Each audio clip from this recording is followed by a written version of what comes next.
Thank you all for being here today for USC Rossier's Centennial Lecture featuring Dr. John B. King, Jr.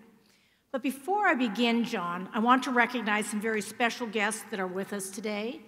Representing Rossier School's Board of Counselors, and I'd like these people to stand and we'll recognize them as a group. Ira Krensky, Carol Fox, Greg Franklin, Mary James, and Charlene Shimada. Please let's recognize them. Thank you.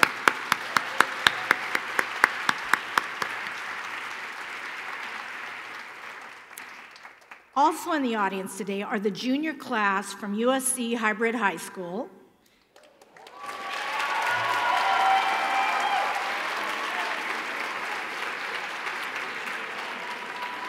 Yeah, and another class, about 40 students from Alliance Skirts Wrestler High School, which is right around the corner over here.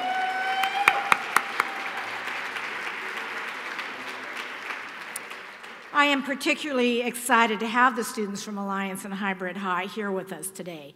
They and their schools represent a bright path forward for public education, where personalized learning, rigorous standards, and careful college preparation can transform communities for years to come. Thank you for joining us today.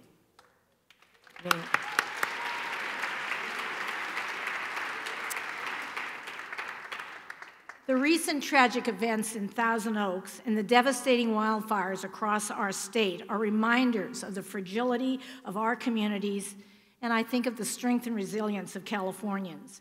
For those of you who may be directly impacted by these events, our support for you is there, and I really appreciate your taking the time to come and join us today for this lecture. It was 100 years ago this fall that USC's trustees founded the School of Education. In the centuries since then, we have grown to become one of the most innovative and impactful schools of education in the country.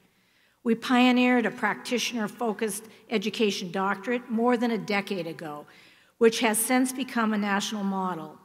And today, we have 78 superintendents leading districts in California. We launched the first online Master of Arts in Teaching program in 2009. And today, there are more than 3,200 graduates teaching in schools around the world. We founded a successful charter school network serving more than 2,500 students in high-needs communities.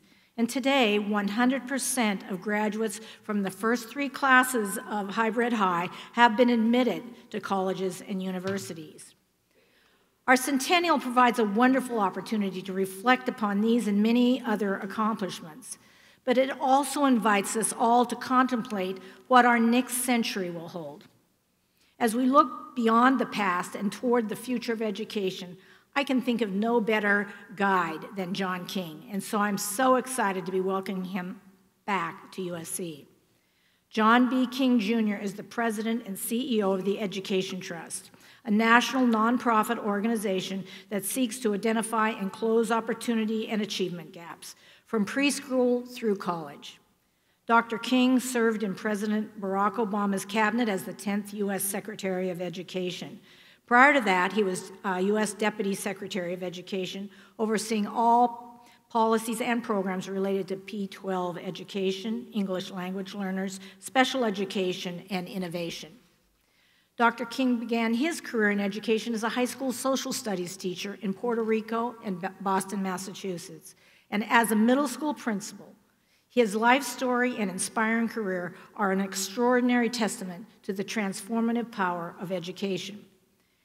And just a quick note about our program, Dr. King is going to speak for about 20 minutes. Then Professor Alan Arkatoff will join him on stage for a conversation about his life, during which time you'll have an opportunity to ask some of your own questions. You'll notice a couple of microphones in the aisles here and there, so think about what you would like to ask him. And now it is my pleasure to welcome Dr. John B. King.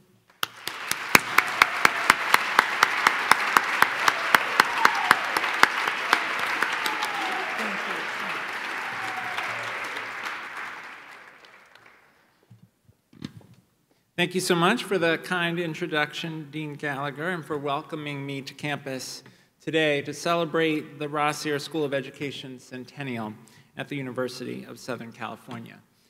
I'd like to start by acknowledging that even as we observe this milestone anniversary for Rossier, this community and its neighbors also have experienced sudden and staggering loss. The shooting in nearby Thousand Oaks last week resulted in a dozen precious lives cut short at an event for college students. The Camp Fire, the most destructive and potentially deadliest wildfire in California's history, is still burning. The blaze has claimed more than 40 lives and charred an area of land larger than the city of Detroit. And not too far from us, here in Los Angeles, about 200,000 people have been displaced by the Woolsey Fire, even as fire departments are responding to another blaze just west of Thousand Oaks. Amid this heartbreak, there are stories of heroic first responders and people coming together, doing what they can to aid their neighbors. In a community a few dozen miles from here, I read about a man named Tim Bigelow, who with a determined group of neighbors took to the streets as ash from the fires rained down from the sky. The group used their own fire hoses to fight flames and knocked down fences and cleared brush, trying to remove anything from people's properties that could fuel the fire. Before city officials could arrive to sweep their streets, this group of volunteers shut off gas lines and helped people evacuate. And that really is the true essence of America. People standing up to support those who need help. People identifying a need and leading from where they are to make communities even stronger. It's that spirit that I'd like to talk with all of you about today. I'd like to take a little time to reflect on how everyone in this room can lead from where you are, can stand up from wherever you sit, to be an activist for the most pressing issue in education today, the need to vastly expand educational equity. Because that's exactly what we need in these times. Unapologetic activists for an excellent education that opens doors to opportunity for every child. We know the stakes are high. Now, perhaps more than ever before, a quality education is vital to individual prosperity, the health of our democracy, and the strength of our nation. But today, a child's zip code, the color of her skin, the language she speaks at home, the socioeconomic status of her family still all weigh too heavily in the determination of that child's future. Still today, far too many young people, especially youth of color and youth from low-income backgrounds, do not have access to the opportunities that a great education makes possible. Children of color and children living in poverty often have the least access to quality preschool, high academic expectations, and safe schools. They often are cut off from challenging coursework and outstanding teachers. They are suspended, expelled, and drop out of school at higher rates than their peers, and they are less likely to make it to post-secondary success. In America, our children's potential is ubiquitous, but educational opportunity is not evenly distributed. And we know these disparities translate into inequities in academic achievement and in outcomes in our society. Nationally, greater shares of Black and Latino students perform at below basic levels in math and reading in elementary school when compared to their white peers. And we have gaps of 10 or 20% between the high school graduation rates for African American students and Latino students compared with white students. We see these disparities play out in our society as well. We see the consequences of those educational inequities throughout our economy. Consider that the median household wealth of white families in America is about $142,000, while the median household wealth of Latino families is just $13,000. And for African American families, it's worse still at $11,000. That's a wealth gap of more than $130,000 between white and African American families. We see these disparities in California as well.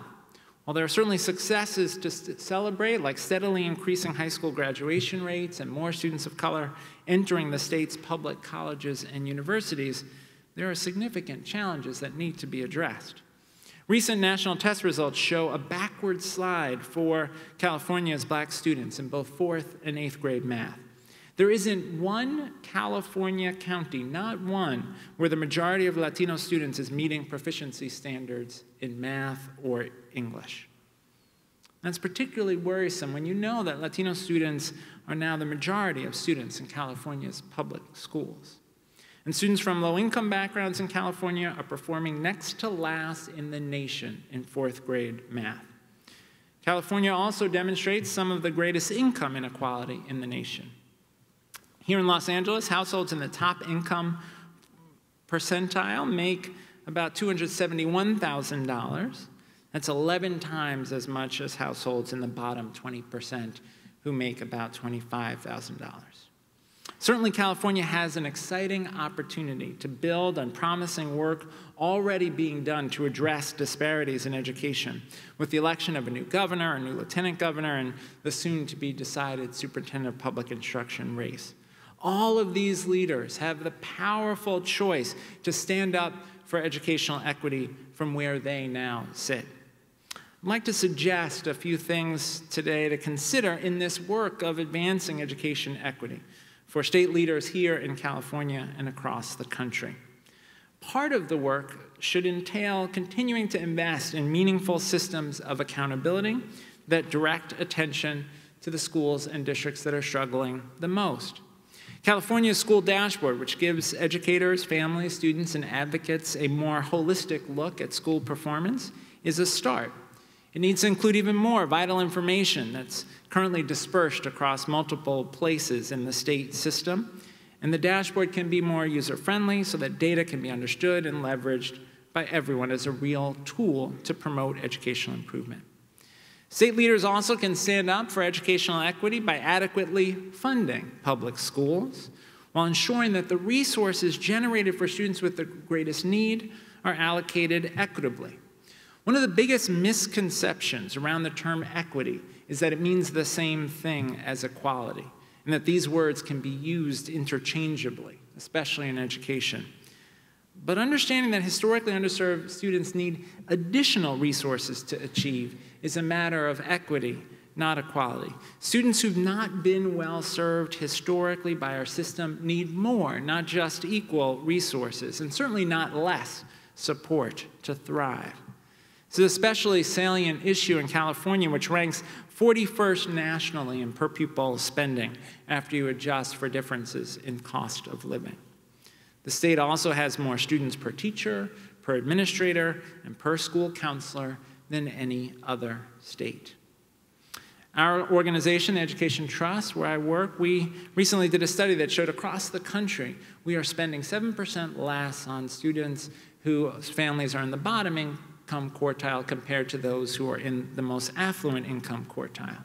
And we know what that means. That means that students who need more get less. The students who need the most get the least. Consider, for example, that in the United States, there are 1.6 million kids who go to a school where there's a sworn law enforcement officer and no school counselor. What does that say about what we value, what we expect for and from our young people? Now, fortunately, in California, the state's local control funding formula has helped to make district funding more equitable. And in many communities, families and students have a greater voice in decisions affecting them and decisions made by their schools and districts. And that's to be celebrated. But there's more to be done to ensure that the local control funding formula is adequately funded and that investments in equity are prioritized. To stand up for educational equity, state leaders across the country and here in California also must expand access to rich, rigorous learning opportunities for all students, from preschool through high school.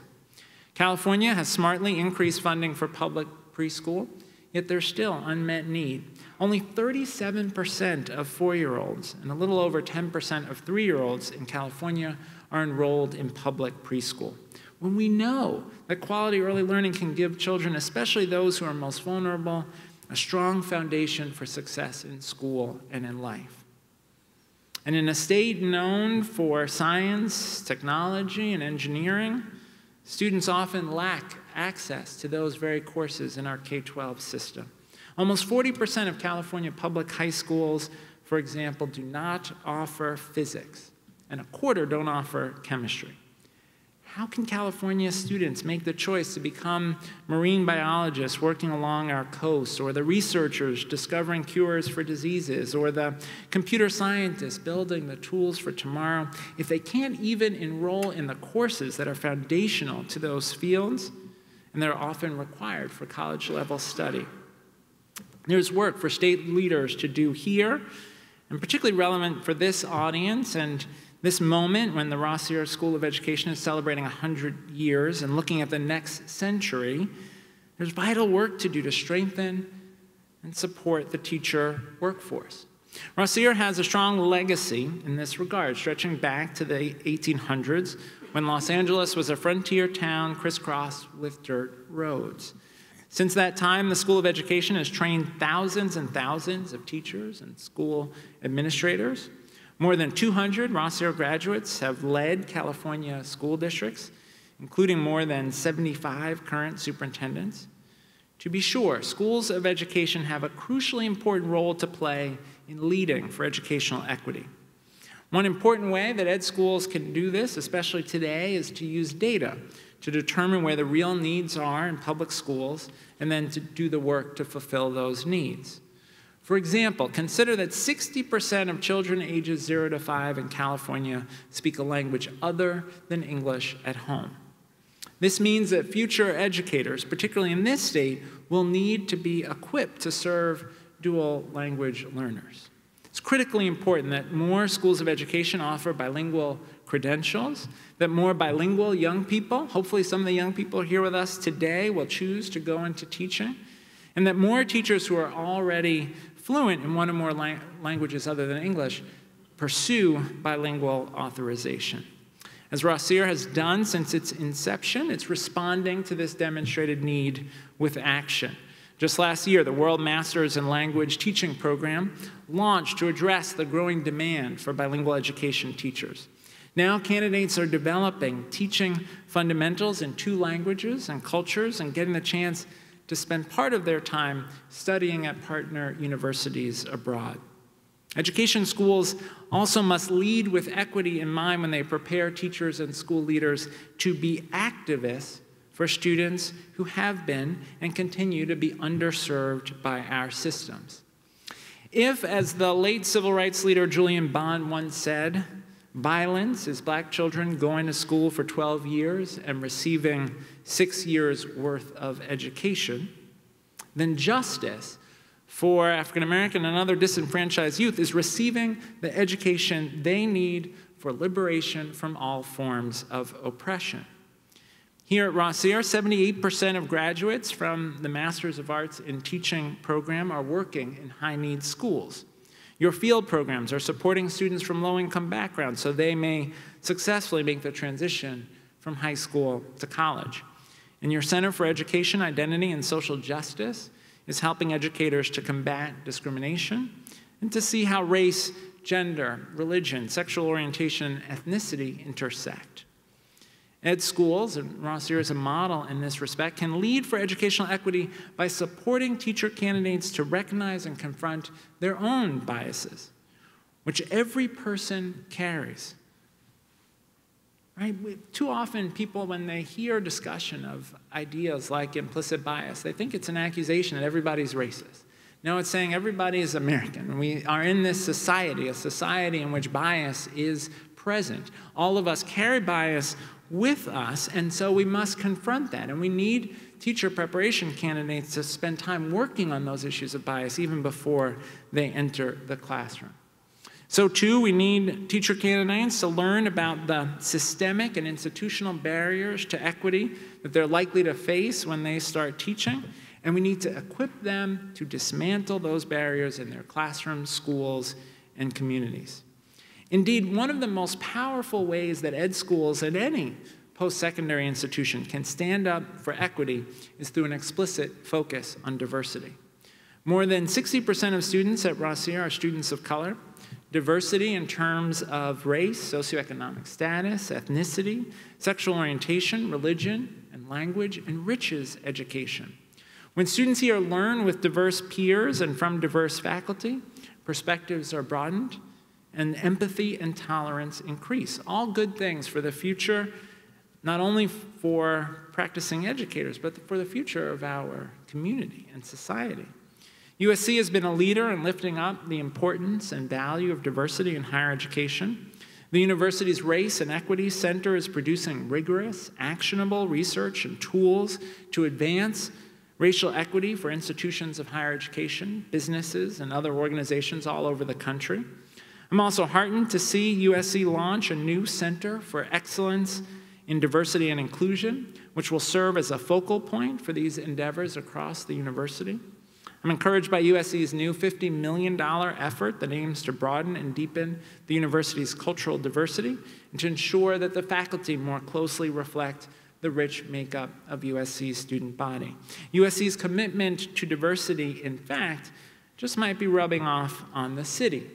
Recently, in an effort to boost diversity, inclusion, and engagement between the growing tech industry in Los Angeles and the surrounding community, more than 80 venture capitalists and tech leaders joined with the Annenberg Foundation and Los Angeles Mayor Eric Garcetti to launch a new effort called Pledge LA.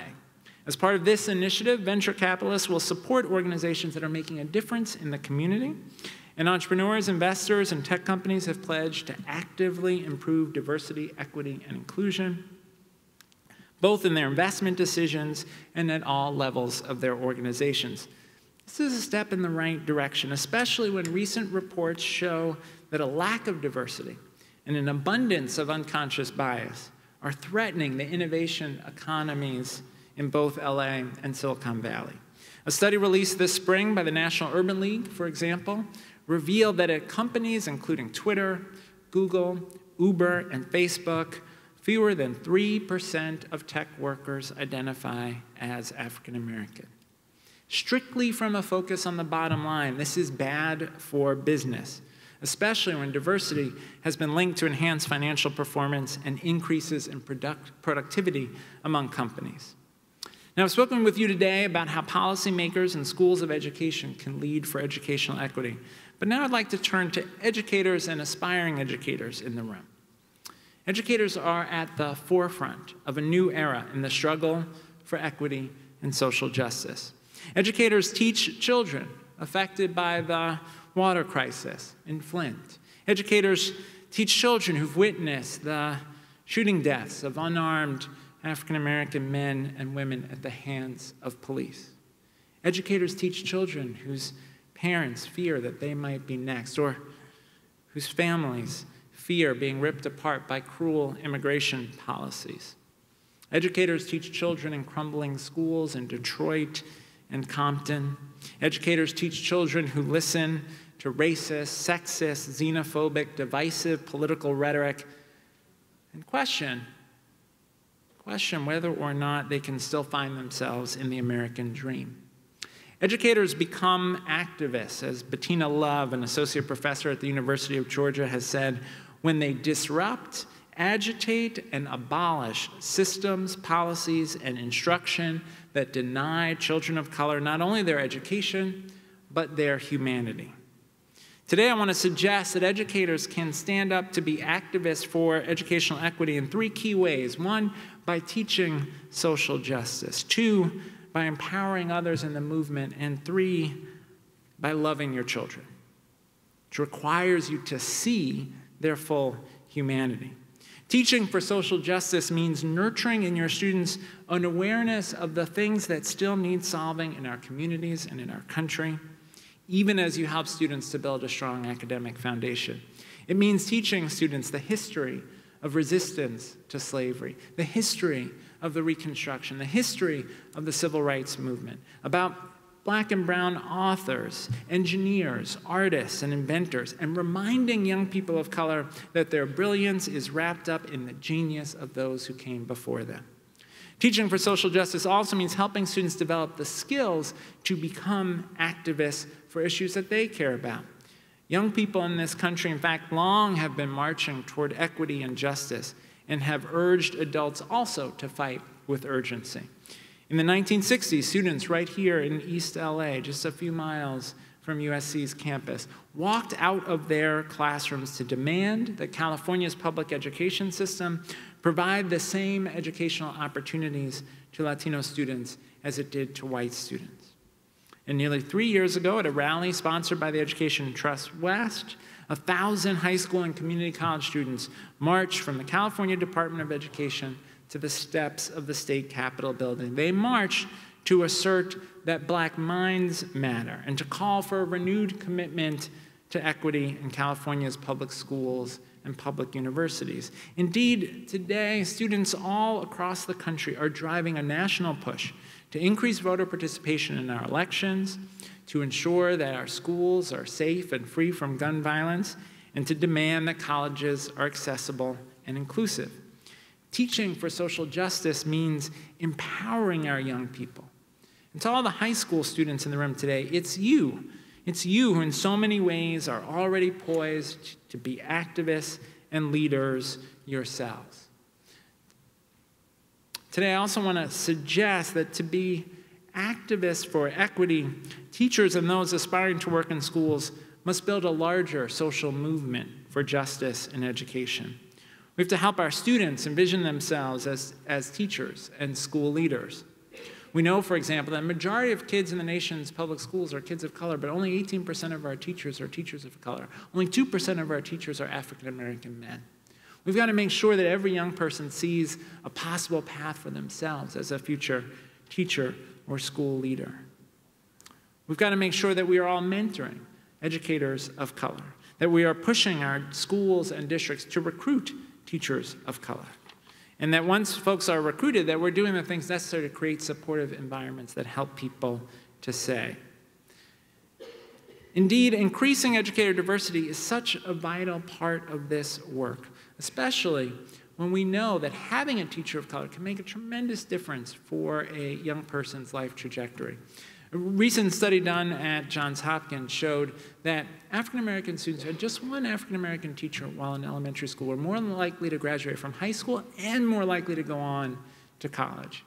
But I also want to suggest that it matters not just for students of color to see teachers of color. It matters for white students to see teachers of color and leaders of color in their schools and communities. I have a friend who says if you learn calculus from an African American teacher, it's a little bit harder to be racist. Not impossible, but a little bit harder. Right? There's something quite powerful about seeing folks in leadership roles who are different from you in your classrooms and schools.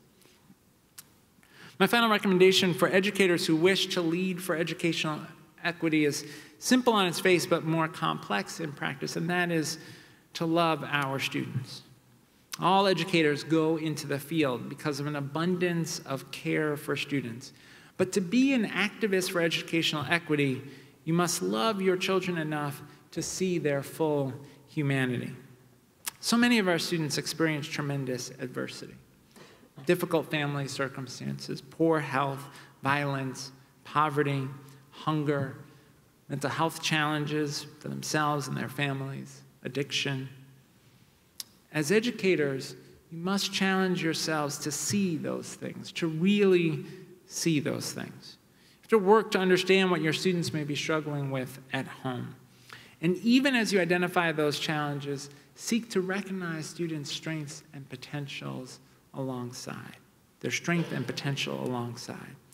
For those of you who are studying at Rossier, your experience here has shown you that student success in school is dependent upon, yes, high expectations, yes, quality instruction, but also addressing students' social and emotional and behavioral needs in the classroom, also making sure that kids are in schools and communities that are safe and supportive. You know that student success relates to their engagement in school, which is dependent on the relevance of their classroom assignments and the other factors that the new USC Center Edge is studying. You know that student success requires monitoring chronic absenteeism and creating systems to ensure that no student falls through the cracks. And you know that supporting student success also often requires connecting students with wraparound services, from transitional housing to health clinics to food pantries. Great educators who love the whole child and recognize a child's humanity, even and especially the parts of a child's life that are challenging, can make a tremendous difference.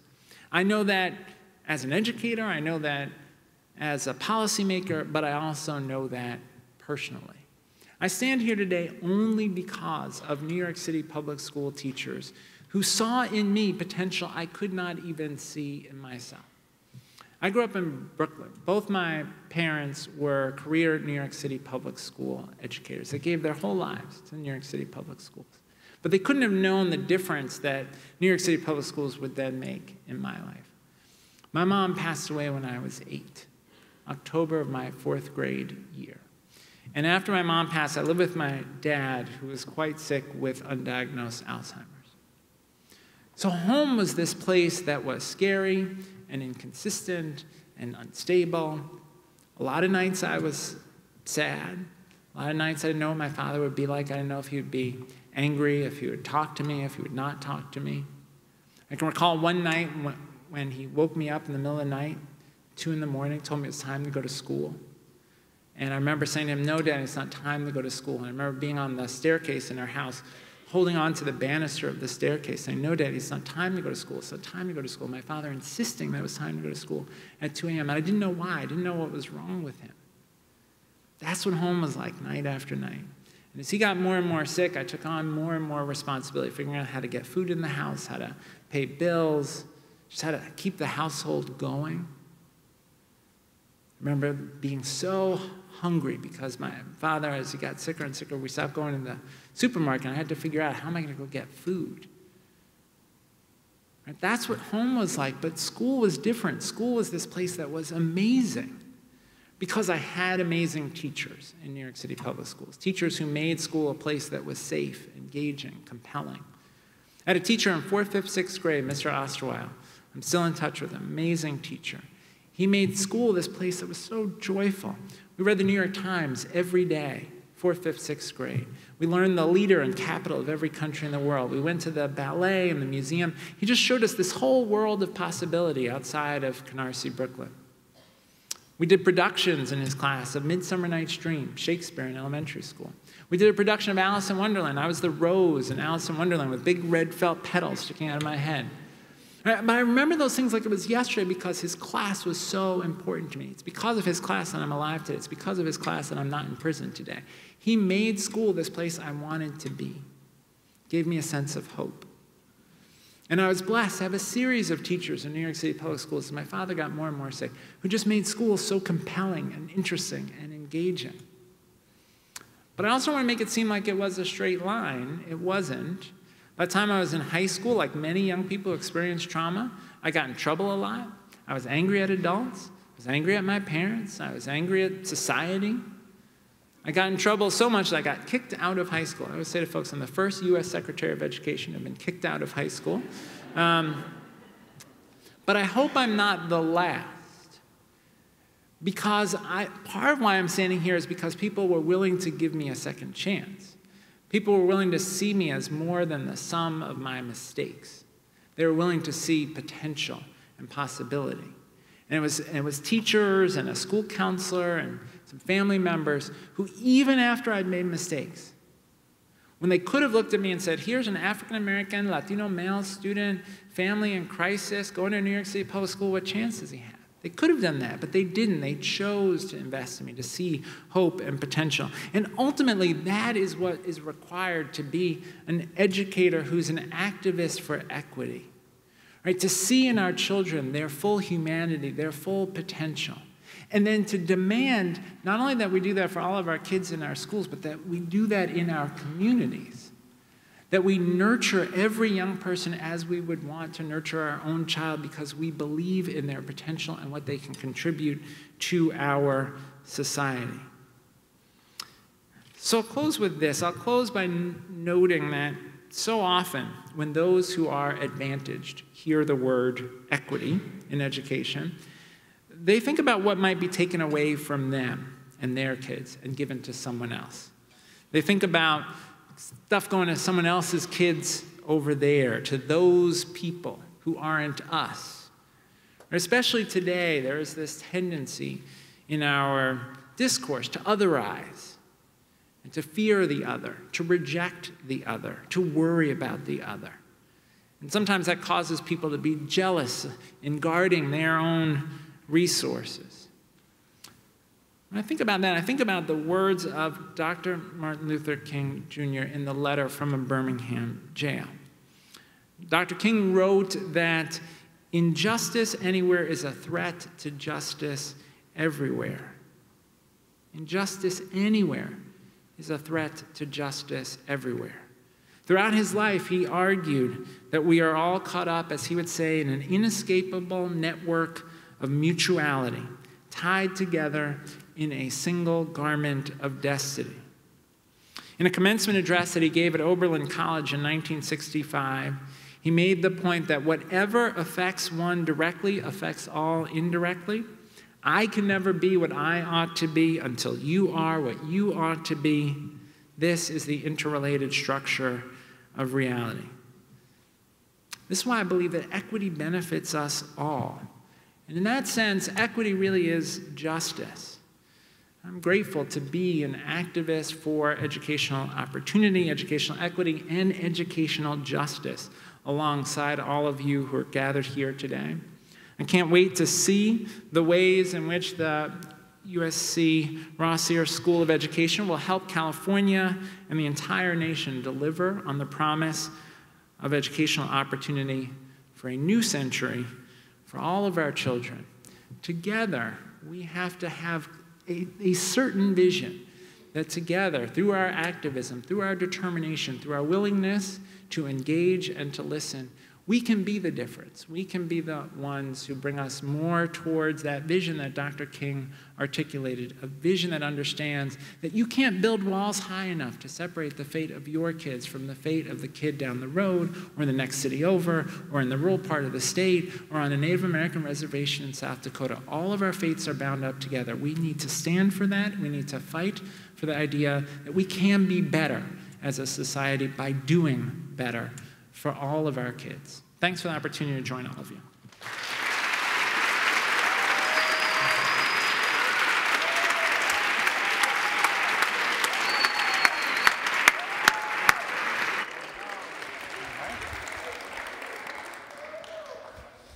Oh, no. Everybody can hear us? Did I hear we have a few high school students here that are... I can't hear you. We have Gertz Rustler in the house. We have Hybrid.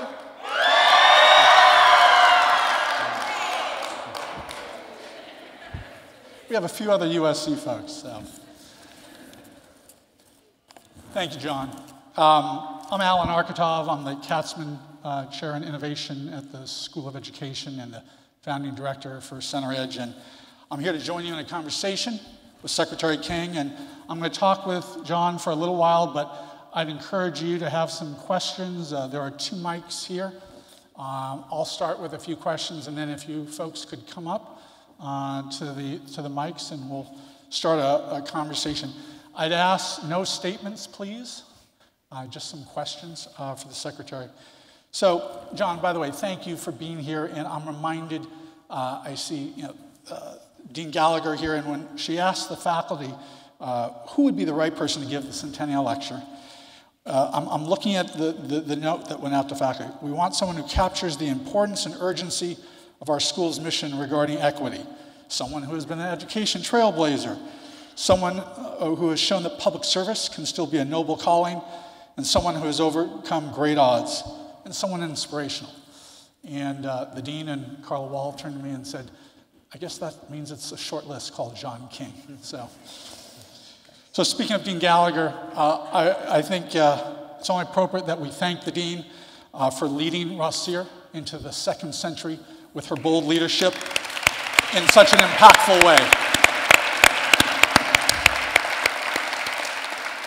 So, Mr. Secretary, welcome back to the state of resistance, better known as California. And thank you for that stirring look of where you have been, where we are, and where we're going. I thought it might be good to start with that when we think about resistance in the People's Republic of California, thinking about civic education. And in thinking about the recent national elections, I start with this question. Within his philosophy of pragmatism, John Dewey believed that for democracy to thrive, it was crucial that schools and civil society be interwoven, and that it would be frequently experimented with and rebuilt. That being said, what would he say and what do you say about the current administration in terms of using education as a participatory tool? Well, so look, I think the reality is the current administration does not believe in the role that public education needs to play in the long-term health and well-being of our democracy, and they show that over and over. Unfortunately, I wish that wasn't the case. But since taking office, their approach has been to dismantle the civil rights enforcement capacity of the Education Department. Their approach has been to suggest that we should abandon public education for voucher schemes. In higher education, they are dismantling enforcement mechanisms we put in place to protect students against predatory for-profit colleges, predatory lenders. So I think there is not clarity about how critical public education is to our long-term well-being. And perhaps even more sad, I think a depressing, misguided view that somehow we would be better off if we dismantled public education and left everyone to fend for themselves in the marketplace. And so that worldview is then shaping their policy. And it's unfortunate. My teacher spirit just hopes that my successor will spend time talking to students and teachers and parents and change her ways. I hope that she will listen and learn from them. So along those thoughts, I got to tell you, and Secretary and I are friends, and I'm a huge admirer, and I told him I want to ask some sort of frank questions. I don't know how you do it. Like, how do you have compassion and appreciation for the offices, the office that you left, for an administration, in terms of the collaboration that you always talk about that's necessary, when they are trying to reverse so much of what you have fought for and stood for your entire life? Well, look, I think, at the Education Trust, we say no permanent allies or permanent enemies, only permanent interests. And my interest is expanding opportunity for low-income students and students of color. And so to the extent that we can persuade folks to do things that will help advance that agenda, we'll do it. I'll give you an example. We proposed in the Obama administration allowing students who receive Pell Grants to use them year-round, so that students would be able to use Pell Grants in the summer. We couldn't persuade Congress to do it. After we left office, it was proposed again in Congress. The current administration wanted to take credit for it, agreed with Congress to do it, and we celebrated because it's a good thing. And today there are thousands more low-income students who are able to pursue their studies over the summer with their Pell Grants because of that policy. That's good. I would love for them to do more things that I could praise and celebrate. The list is short, unfortunately, but when they do the right thing, we should say so. And one of our projects now that we're working on is something called Second Chance Pell.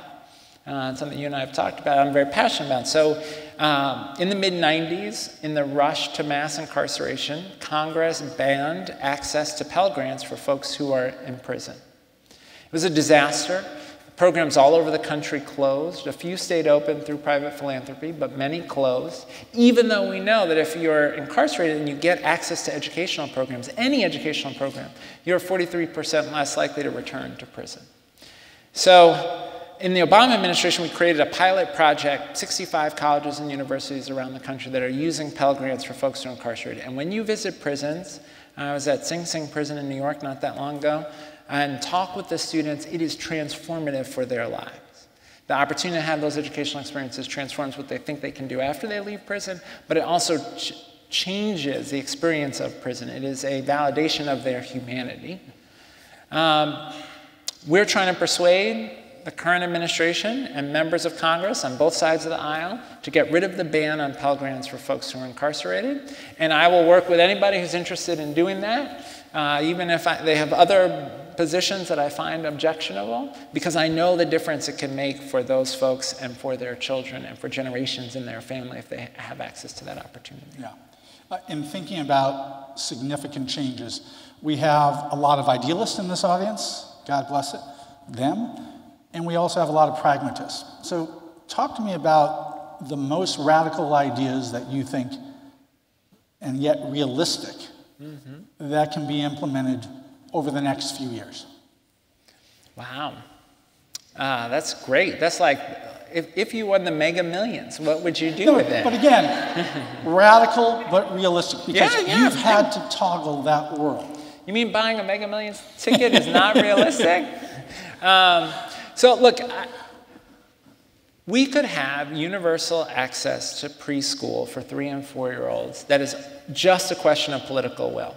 It is doable, it is affordable, and we proposed in the Obama administration a path to universal access for low and middle income families to quality preschool for 4-year-olds. It is doable for 3- and 4-year-olds. We should do it. The return on investment for quality early learning is like 8 to 1, 9 to 1. We just need the political will and leadership to do it. I hope the new governor will prioritize that and we'll get it done. Here in California, and I hope that will set an example for the rest of the country. On the other end of the spectrum, I think debt-free college is possible and achievable. Again, it is a question of political will. Now, will folks have to work? Sure. Will folks have to have some contribution? Sure. But it is feasible. We proposed in the administration something called America's College Promise that would have made community college tuition-free for any low and middle-income person. We can get there if there's the political will here in California, around the country, to where public higher ed is available in that way. Now, folks will still choose other institutions, and that there may be additional costs, but we can get to a path to debt-free college. We should. If you think back to America's economic history, when we invested in the GI Bill for folks who were returning from World War II, it helped to unleash a period of tremendous economic growth. Again, it's a question of political will. Let's have a couple questions from the audience. I want to be respectful of everyone's time, so anybody that has a question, if you could come up to the mic. And let me just ask about you again. What I love is the man and the work.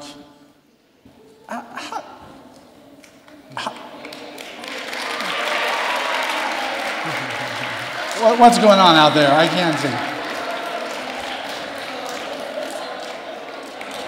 Student questions. A student? Oh, yes, students. This is what this is about. Yeah. So we've got a few, and we've got limited time. So let's start over here. Thank you for being here, Secretary King. I'm a student EdTech entrepreneur here at USC, and my question is, what role do you see technology playing in expanding educational equity, specifically within higher education? Thanks for the question. So, look, the honest truth about the role of technology is technology so far is more promise unrealized than realized in education. There's a lot of people selling a lot of things. There has not yet been tremendous success in using technology to improve outcomes. But we can get there. I know Alan's going to help us get there. We can get there. I'll tell you some things that I've seen that are amazing. I was in a classroom in central New York, a small rural high school. Kids were in an anatomy class. They were watching a live knee replacement taking place in Ohio. It was gross. The surgeon was narrating the surgery. The camera inside of the knee. The surgeon is narrating the surgery. At the end of the surgery, the surgeon met with the students to debrief the surgery.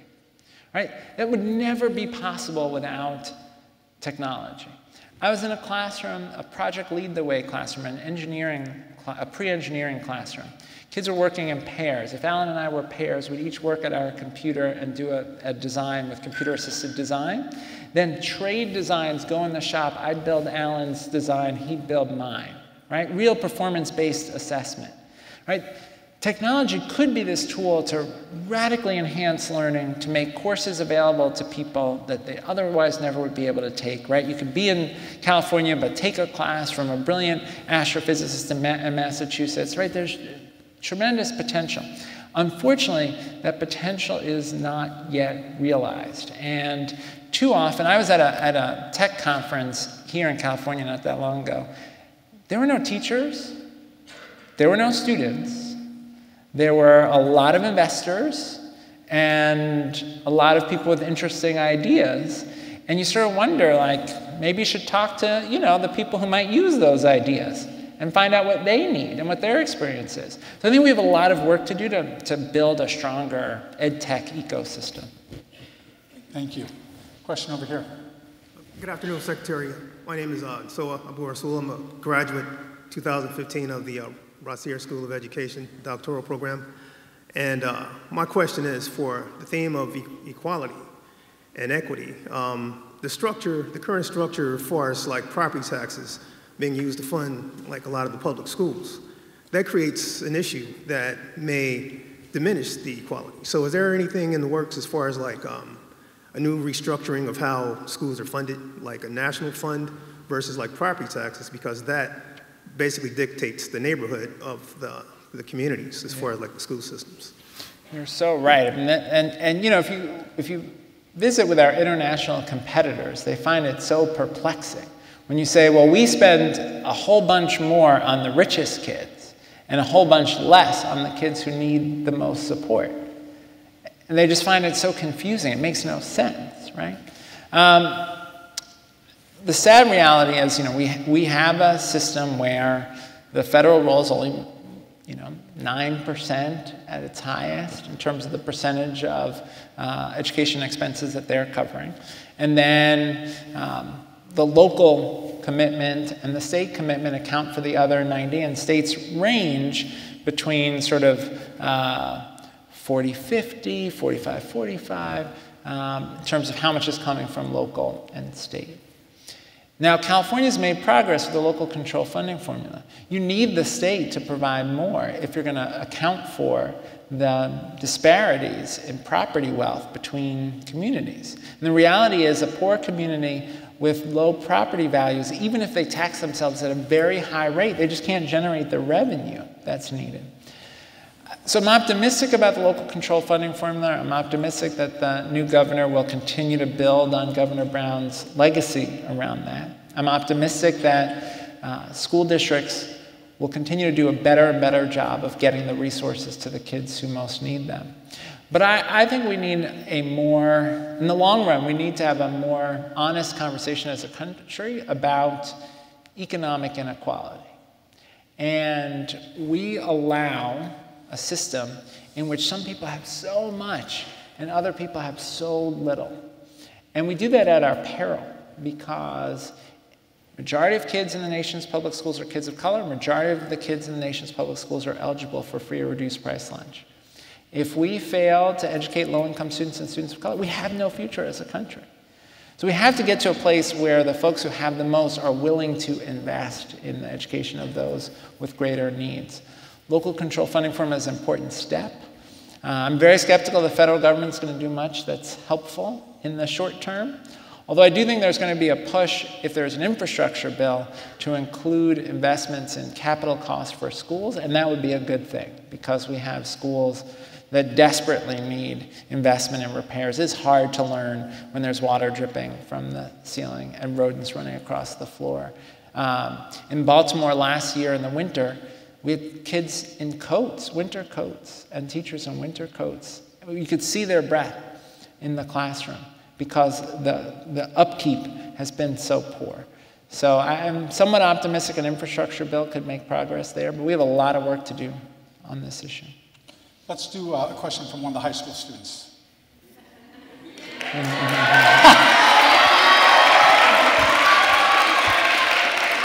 No pressure, no pressure. Hello, my name is Rafael Arias. I come from USC Hybrid High, as you might know. And I'm solely speaking as a Californian myself. And in this world that's ever more divisive, that even companies are now like picking sides of political issues. Do you think that the integration of identity politics into school will ultimately be a good or a bad to the students?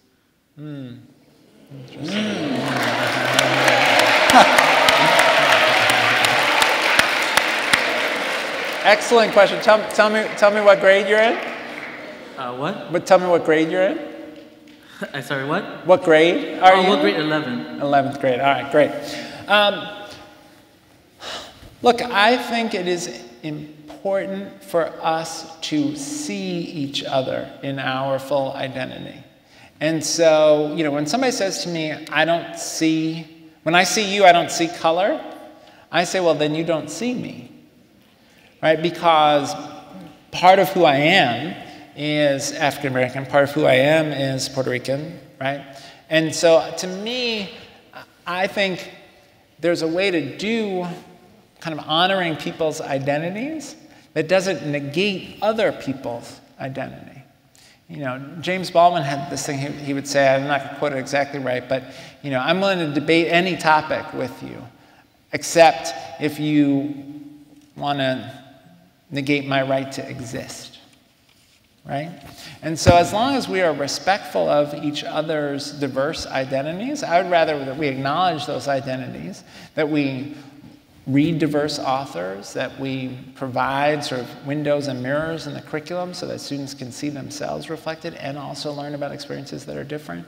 So I don't want to run from the role that identity plays. I just want to make sure we have respectful discourse across our different identities. Thanks. Thank you. So, I want to be respectful of everyone's time, and we're not going to be able to get to all the questions, but I got to tell you, John, this always gnaws at me when I hear you speak about your life story. And I got to ask you, how did you convert all the anger, all the confusion that was in that young John King, and that must still be someplace embedded in this John King, to be the positive life force that you are? I mean, I know about Mr. Osterwile. I love that. We all know the value of great teachers. But it still is stunning to me. Yeah. Well, it's hard to know. I mean, I think two things. One is, my mom passed when I was 8, my dad when I was 12. But I know that when I was little, that they invested in me. We know from research how important it is for young children to have meaningful attachment with their parents, to feel safe and nurtured and cared for. And so I very much appreciate that they gave that gift to me. I don't remember it, but I know that they provided that sort of loving environment when I was very small that made a difference in who I am. 2, when I was most angry as a teenager, I had an important conversation with my uncle. It's my father's youngest brother, who was career Air Force. He was Tuskegee Airman, one of the first black pilots in the United States during World War II, and then stayed in the Air Force. So my uncle grew up in segregated America, went to Tuskegee, Alabama to train as a pilot. The Tuskegee Airmen endured incredible abuse on base from their peers, including fearing constantly that folks were going to put water into their fuel tank so that their planes would crash. Right? There were people who hated the idea that black people were going to be able to become pilots. He endured that and that discrimination, folks in where he was in Tuskegee, Alabama, not being able to vote. Right? He endured all that discrimination and responded to it by going to defend the country, by risking his life on behalf of a country that did not treat him with equality. When he came back after World War II, when he came back, he was trained as an accountant. He couldn't get a job as an accountant because he was black. So he became a firefighter. Right? So he faced all that discrimination even after having served with his country, and he responded to it by becoming a firefighter and going out and risking his life again, and then went back into the Air Force.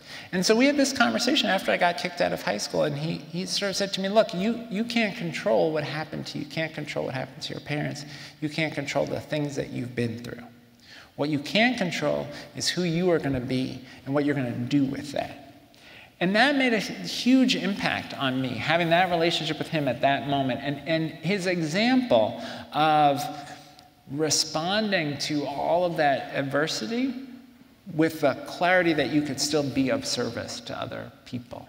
And I think about him all the time. He's buried at Arlington. I think about him and the example he set. And that's part of what inspires me. So when I turn on cable news and I'm mad about stuff, I try to keep perspective about what he persevered through, and he had such clarity that in the end, America could be more true to its founding principles, right? That even though equality was not possible for him then, when he was at, Tuskegee, that equality was still possible, was still in our future, was still something we could achieve. Let me, and again, we'll have a few minutes when we close, because I know everyone has their schedules, and students and teachers are going off, but we'll have a few minutes on the side if a couple people that didn't get asked questions can talk to you. Let me close with that, because as you're talking about life's paths, I was listening to an interview that the First Lady, former First Lady, wish she was still the First Lady, forever, Michelle Obama was speaking this week with her book coming out. And she talked about that she had always been a check-off-the-box person, a straight line in terms of her education, her career, her life. And she fell in love with this guy, the president, not the president then, this Barack Obama, who was, as she called him, a swerver. So you have these straight lines and you have these swervers. And as I'm listening to you and as I've watched you, whether it's as a charter school leader, as commissioner of schools in New York, as secretary of ed, you have done the straight line to check off the box, to do what you needed to do, but you've also swerved. So for the young folks here in the audience that are trying to chart their course, words of wisdom on the swerve versus the line and... Well, I'll give you advice that President Obama shared with a group of young people we were with. One of the young people asked him, what are the keys to success? And it was an intimate conversation, like 10, 15 young people, a couple cabinet members, president, having lunch in the White House. One of those, like, how did I get to be in this moment experiences? And he said two things. One, he said, never let anybody outwork you.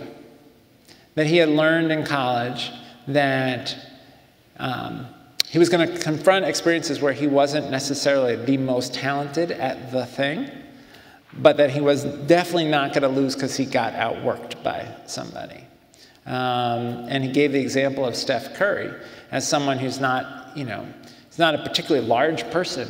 He's sort of a normal-sized person who has an incredible shot, right? And that he was always going to be the one, he was always going to be the one who worked the hardest. And if he lost, it was going to be for some other reason, it wasn't going to be because he got outworked.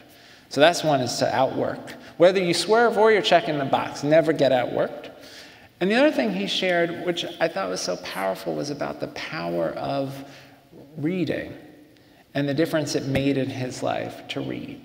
And in particular, the way in which reading lets you see the world from other people's perspective. And he talked about how powerful that was for him as a leader, for him as a person, to be able to see the world through the eyes. Whether you're reading fiction or a biography, right? You get this chance to inhabit this other person's life and see the world through their eyes. And he talked about the power of that. And I think that's what helps you have the foresight to know when to check the box and when to swerve, is to sort of be able to look at things from multiple perspectives and reading is a tremendous gift to be able to do that. And reading throughout your life and trying to see the world from different perspectives. Ladies and gentlemen, let's give it up for John King.